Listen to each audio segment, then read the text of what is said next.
Et salut les poulets, bienvenue dans ce Parlons peu, parlons son. Aujourd'hui on va parler de compression. Putain, presque ça rime, presque. Bon allez, c'est parti.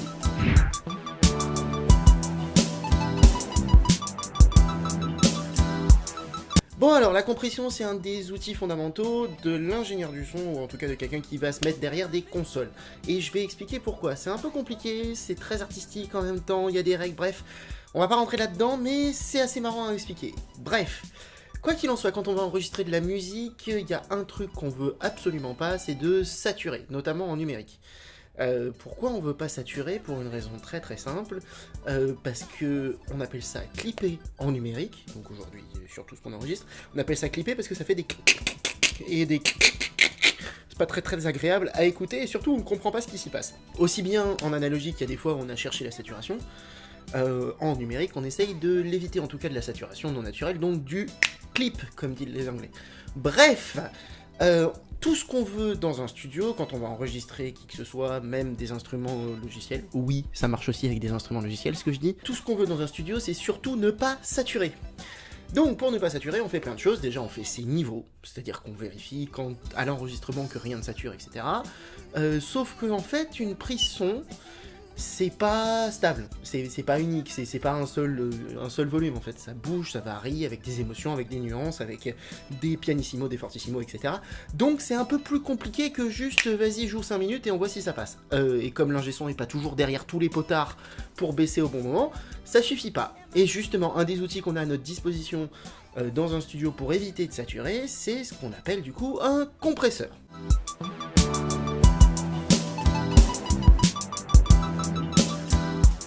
Alors un compresseur, pour faire très simple, on va donner la définition Wikipédia mais on s'en fout, ça sert à compresser le signal, du coup à réduire la dynamique générale. En gros, on va faire simple. En gros, on va prendre le signal, qui fait ça, hein, partout, on va lui faire...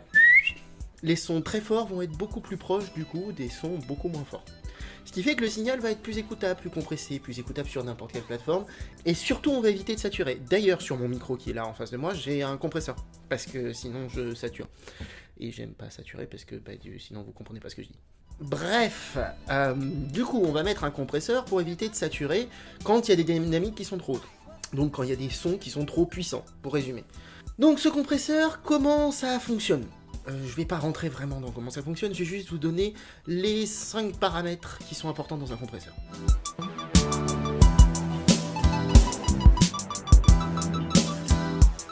Le premier, c'est ce qu'on appelle le seuil. Le seuil, c'est quoi? C'est pas compliqué, si les sons dépassent ce seuil, on va appliquer le compresseur. En gros, c'est une porte d'entrée, c'est un oui, c'est un non, c'est à partir de ce moment-là, tu compresses, et en dessous, tu compresses pas. Voilà, c'est très simple un seuil.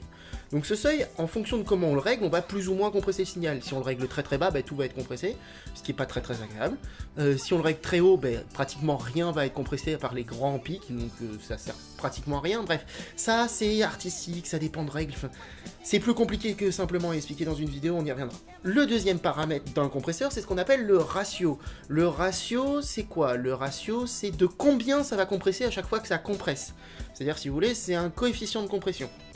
Alors c'est un coefficient un peu particulier parce qu'on parle en dB, tout ça, on rentrera pas dans les problématiques mathématiques parce que c'est pas linéaire, on ne fait pas diviser par deux tout ça, on s'en fout, enfin on s'en fout.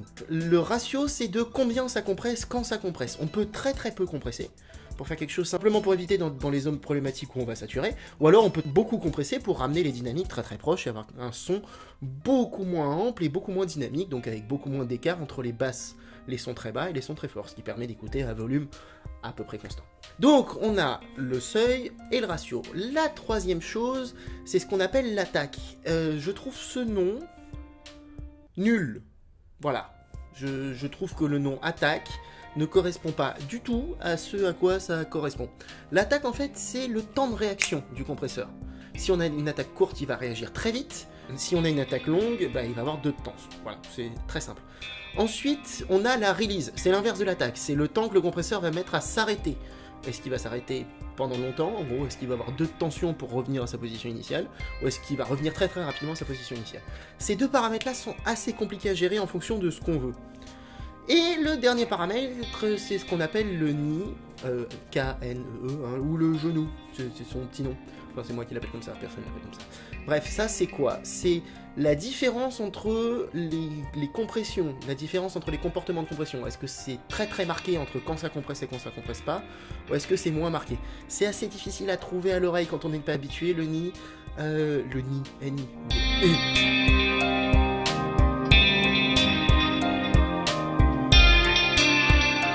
Pourquoi on met des compressions?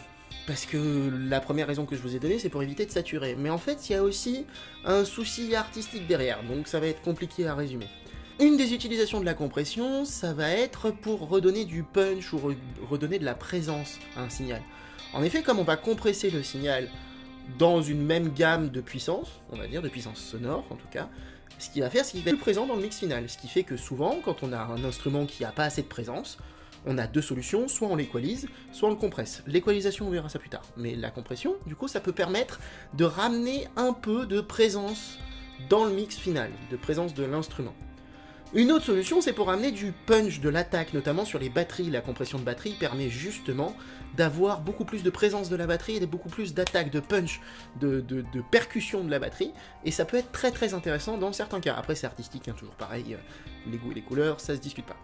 Une autre solution, c'est d'aller compresser les voix. Les voix très compressées, c'est les voix radio, en fait. Personnellement, je trouve que trop compresser les voix, c'est dommage. Parce qu'une des choses qui est belle dans une voix, c'est justement ces variations de timbre et de niveau, notamment une voix chantée. Bref, voilà, ça c'est 3 utilisations distinctes. Je donnerai pas les réglages parce qu'en plus, encore une fois, c'est quelque chose qui est très compliqué à expliquer de manière propre avec des règles en fait.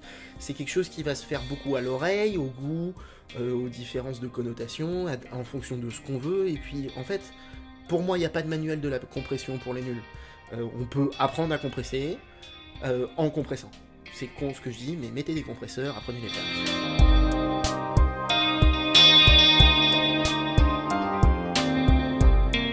Une autre chose dont je voudrais parler, c'est le problème de la compression, c'est que du coup, on va réduire le volume général du signal. Ah oui, vu qu'on prend les très trop de puissance et qu'on les ramène des très basses, finalement, la puissance globale du signal, on la diminue. Pour éviter ça, il y a ce qu'on appelle un gain d'entrée, un gain de sortie ou un gain de make-up comme maquillage, qui permet de récupérer un peu de la puissance perdue. Et du coup, c'est ce qui permet aussi de récupérer des pistes qui sont pas assez présentes en fait. On va utiliser le make-up pour ça, tout en compressant le tout pour que tout s'entende et que rien ne clique. Voilà. Bref, ce make-up là, on a aussi certaines possibilités dans certains compresseurs d'aller saturer, mais saturer avec du coup une saturation un peu artificielle parce que post-compression, et du coup c'est une fausse saturation entre tous les guillemets qu'on peut mettre, mais en tout cas c'est une saturation qui a un effet esthétique et surtout qui ne clique pas, c'est-à-dire qu'il ne fait pas clic clic clic clic clic parce que le signal est trop haut. Bref, sur ce, j'espère que cet épisode vous a plu. Si ça vous a plu, partagez, parce que ça sert. Sinon, je vous le dis, 2 secondes. J'ai des réseaux sociaux, donc j'ai Twitter, j'ai Instagram, ça on s'en fout. Par contre, j'ai ouvert un SoundCloud, et dans mon SoundCloud, je mets l'ensemble des prods que j'utilise, enfin pas l'ensemble, mais je vous expliquerai, bref. Je mets les prods que j'utilise dans tous mes épisodes, qui sont disponibles là-bas, donc vous avez qu'à y aller, vous abonner, le lien est dans la description. Voilà, parce que comme ces émissions, je les fais un peu comme je veux en termes de montage, de visu, etc. et que ça m'éclate de faire des tests, et que du coup, comme je mets en disclaimer, ça s'écoute autant que ça se regarde, je vous conseille d'aller les écouter si vous avez envie de pas les regarder. Voilà, surtout partagez si ça vous a plu, likez si ça vous a plu, et puis il y a plus les poulets, prenez soin de vous, ciao ciao.